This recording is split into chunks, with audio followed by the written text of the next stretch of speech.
tanya-nyo nani mendung. Yang Malay ni persentase. Agam ni persentase. Inang ni persentase. Jadi mendung na generasi. Adi melanjutkan keturunan semuanya. Sehingga semua yang tua itu pernah muda. Semua yang muda itu pernah kanak-kanak. Semua yang kanak-kanak itu pernah jadi bayi. Yang pelit anak pegah. Semua mereka ada desanya. Nyo untuk generasi anak dayang. Yang mendumna berada di desa-desa. Setiap desa na pemuda, setiap pemuda ada desanya. Di sana juga ada pemimpin desa. Tapi yang pelit sadari orang ciperiksa. Silakan. Ciperiksa. Mungkin mereka tidak punya solusi bagaimana memberi solusi kepada generasi muda. Paling watena masalah ke anak muda, solusi ji kan bola poli, ya kan? Olahraga. Itu solusi untuk jasmani mereka, solusi untuk nurani mereka, rohani mereka apa? Oh, masalah dekadesi moral, masalah narkoba dan sebagainya. Yang terjadi di kalangan umat Islam yang dipertanyakan, kenapa Islam tidak mampu memberi solusi terhadap persoalan itu? Karena umat Islam tidak tahu Islam. Orientasi hidupnya hanya berfungsi orientasi dari iman. Ad-dunya mazra'atul lil akhirah, tidak ada di dalam rasa dan jiwanya. Ini jadi masalah.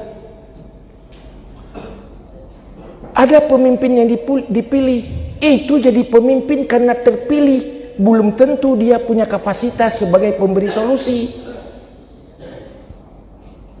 Dan sedang berada di era demokrasi yang tidak siap. Yang memilih belum layak untuk memilih, yang dipilih juga tidak layak untuk dipilih. Idza usidal amru ila ghairi ahli fantaziru sa'ah, len dah baca. Dan serahkan urusan kepada yang bukan ahlinya, tidak punya kapasitas, tunggu kehancuran. Paradigma demokrasi kita tidak menghasilkan pemilih yang punya kapasitas dan yang dipilih punya kapasitas karena tidak diajarkan ke sana. Maka wajar dari carut marut orang. Terjadi di tingkat pemimpin masyarakat yang paling bawah yang menjadi ujung tombak. Anehnya, Islam itu solusi. Kenapa tidak berfungsi? Karena mereka tidak tersampaikan dakwah Islam. Jadi, tak nak bersalah agak orang. Oh, ini kan ada, mereka kan pemerintahan sedang menjalankan regulasi syariat. Iya, memang berada dia pemimpin umat Islam dalam negeri yang amanah undang-undangnya syariat, tapi mereka tidak tersampaikan dakwah Islam secara memadai. Hari ini jadi pengurus umat Islam.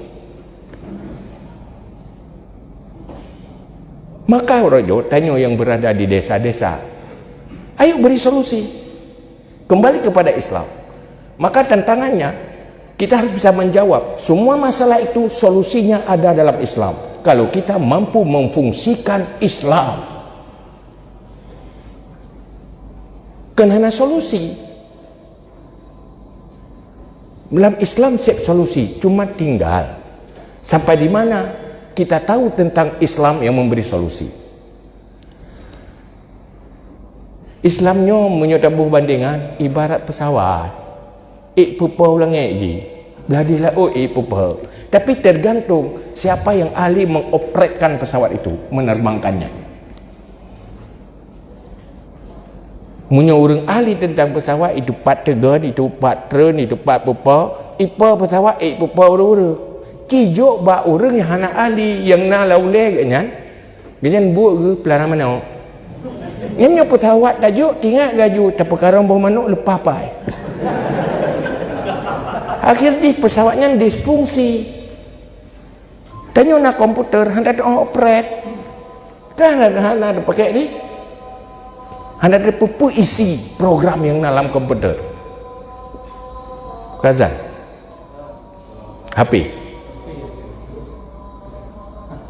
HP po. Cuma tidak. Nah,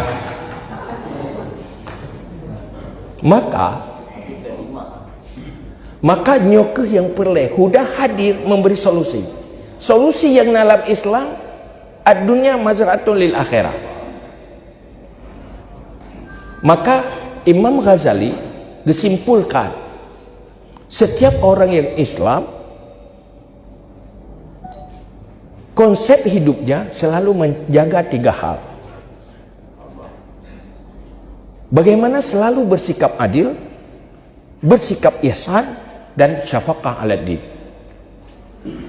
Maka tak erti dalam tasawuf kan bah meratib tak ke bahai kan? Dalam tasawuf, pani nak bah meratib tak? Pani bah mayang tak? Bab halal haram, bab kasbu, bab semuanya dalam semua aspek kehidupan. Itu terbahas. Artinya terbayang di dalam konsep tasawuf yang bapa yang urung cik tasawuf dalam gurai tasawuf yang paling utama adalah Al-Ghazali dan Junaid Al-Baghdadi, yang le konsep yang baca adalah konsep dari Al-Ghazali. Hina tak pernah terpisah kehidupan ini dari agama. Selalu dalam koridor adil, jangan pernah zalim, menzalimi artinya hal-hal yang haram, ihsan, lakukan selalu kebaikan-kebaikan yang mungkin. Yang kedua, selalu hidup menyelamatkan agama. Dunyaka la tadurru akhirataka. Kenyan darpa dia anda tahu. Artinya hantar pisah udip kehidupan yang agama. Yang sayang kita nyoranya hanya setuju dengan pemikiran liberal. Dipisah aspek kehidupan dengan agama. Urusan dunia, urusan agama. Hanya setuju. Tapi tanya juga liberal cara memikir. Tapi pisahkan kehidupan dengan agama. Jadi yang perlu boleh tanya bahawa agamanya memperbaiki aspek kehidupan, juga memperbaiki aspek ibadah, sehingga nyogih baik kemaslahatan muslimin, masalah lil muslimin, kehidupan orang Islam. Sehingga Imam Syafi'i sendiri getam li Syafi'i getam hanggebi tanyo tayak taduk bahasa boh nanggro munyohinan hana ahli kesehatan tabib yang bisa mengobati penyakit, dan hana fakih yang bisa menunjuki tentang agama tanya. Artinya tabib jasmani harus ada, tabib rohani harus ada. Harus ada ulama sebagai tabib rohani jiwa kita, dan harus ada ahli kesehatan yang menjadi tabib jasmani. Ini agama lagi yang kayu. Jadi artinya aspek kehidupan tetap dalam literatur ilmu yang diwarisi oleh para ulama dulu, kita harus memperbaiki 2 hal, baik di dalam aspek kehidupan, juga baik di dalam aspek agama. Karena agama hadir untuk menertibkan kehidupan supaya mangat tertib agama, mangat tertib akhirat. Kan lagi yang konsep ni. Apabila nak kemaslahatan orang Islam nyohana tertib, nya akan merusak agama. Agama akan rusak. Maka you petip mandua. Supaya betul-betul dunia masuk ahli akhirat. Kepu gap muamalah. Kepu gap masalah menyangkut dengan hukum publik, bab jinayah. Nah, dalam Islam itu lengkap. Artinya tanya pasti yakin menyetaturi Islam, kehidupan itu tidak pernah terpisah dari agama. Karena agama mengatur tentang af'alul mukallaf. Af'alul mukallaf tidak pernah keluar dari hukum taklif. Kalau tidak halal, ya haram.